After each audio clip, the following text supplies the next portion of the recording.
Back with Emma Molenaar, answering your questions about athlete sports performance topic and how to implement, actually, because what Emma's describing, even in her previous answers to your questions, is how to apply. She's not calling it NLP. She's not calling it in the language. She's not calling it in the names of the techniques in timeline therapy. But what she's describing is strategies and beliefs and in implementing those things that we learn in NLP for absolute top performance.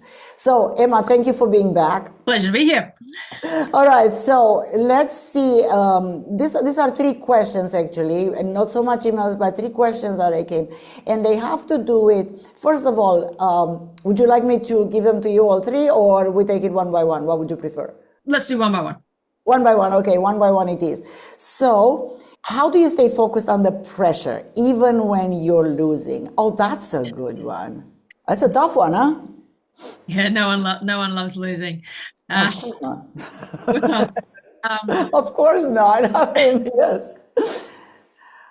So pressure is very much, I compare pressure to a big game.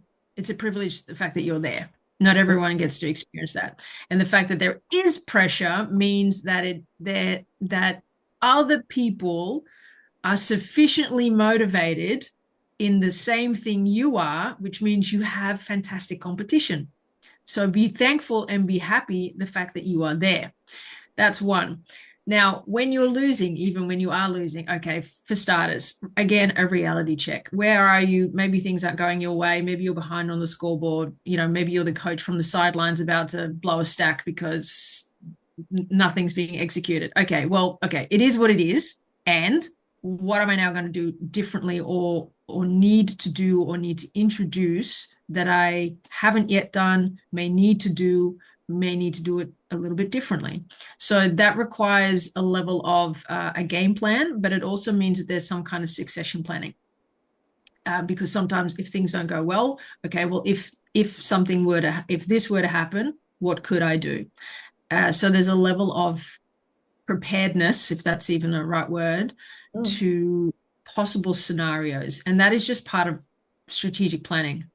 Not everything's going to go necessarily your way all the time. And if it did, neither of us would be sitting here. So, that's one.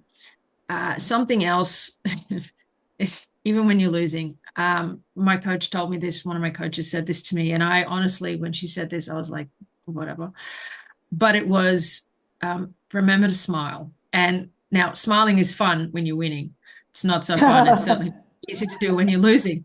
That being said, when you smile, something amazing happens. You start to release some endorphins, and it changes the way that you feel. Now, we can also call this anchoring if we want to relate it back to NLP terms, For sure. but it changes your state. And when you are in a different state, your ability to access and execute skills and processes changes. So when you're losing, you typically feel, if I can be very blunt, crap, doesn't feel good. Beep. How am I going to bleep? Exactly. But how am I going to change that so that I feel something different? And what are the action steps that I need to do in order to be able to support that? Off the top of my head, I can think immediately of a bunch of techniques that you can do in the moment so you don't feel like that. Correct. It still requires doing, right? You do the technique for sure. It addresses it in the now, and then moving forward, you need to either change something, add something, tweak something, introduce something, but you need to do something, needs to happen. And again, that's a process, and that's part of succession planning and scenario planning, so that you're prepared, which is no different to in a training. You train for different scenarios, so you would do the same for this. Yes. Now, it's very interesting you mentioned the smile. I had an incredible lesson the first time I went to teach a training in Japan, because I have to admit I was a little apprehensive not to do something wrong, because there are protocols you follow in terms of politeness that you don't want to just make blunders because you're coming from another country and you know nothing. So I had to learn a little bit. But doing a training there, first of all, incredibly positive experience. And I noticed that I was teaching values, And so people were coming, one person asked me, and what do you think about this? Am I doing this correctly? It's the need for validation, right? From the expert. And I'm looking at the values and I see, and there were values in career, okay?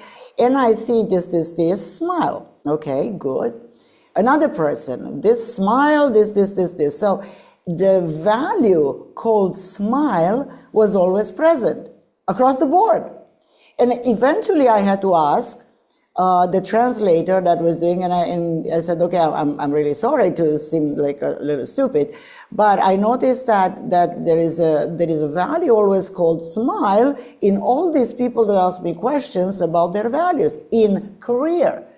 And then I started noticing things that weren't obvious, that actually people in general walk about the training room and interact with each other always with a smile on their face. And I go, this is it. It's almost like a cultural thing that puts you automatically in a different mindset. You can't wear a smile on your face, a genuine smile on your face, and try it. I mean, for those of you who are listening, put a big smile on your face, right? And try to feel sad. I don't think I can, right? It just doesn't work, because one of the first things we learn in NLP is the relationship between the physiology, the body itself, the mental and emotional states that we experience. So it was a very interesting thing. And now you are mentioning this thing again, which is amazing, because it's almost like a pattern interrupt, like a change of state. Or you don't even allow a negative state taking it down to take over. Right. Correct. Wow. And pattern interrupt is so important. I remember I was working with a guy, NRL player, wanting to break into the top league here in Australia.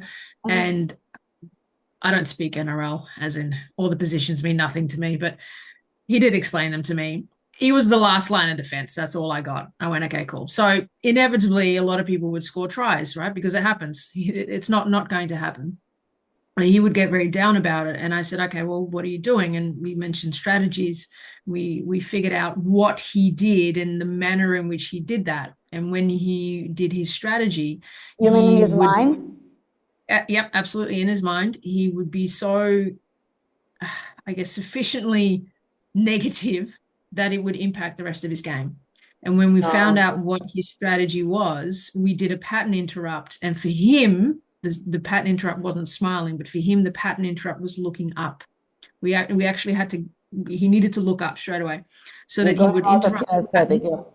Exactly. We got him out of kinesthetic and we got him looking up and then visualizing, okay, look, we can't say it's never going to happen again, because it is. And all right, that try was scored. Okay. Is there something else that you could have done, which is what he would then envision? Okay, I could have done, or you know what, it was just what it was. Whatever that is, you would visualize it, and then we'd get him to go, okay, done, locked, done, finished. We now set that aside and it's done.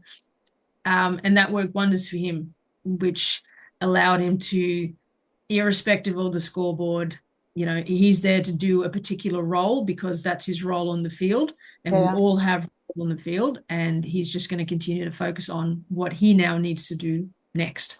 And at the end of the day, that's really all you can do. Did his performance increase? Yeah, for sure. He signed a contract not that long after. Beautiful.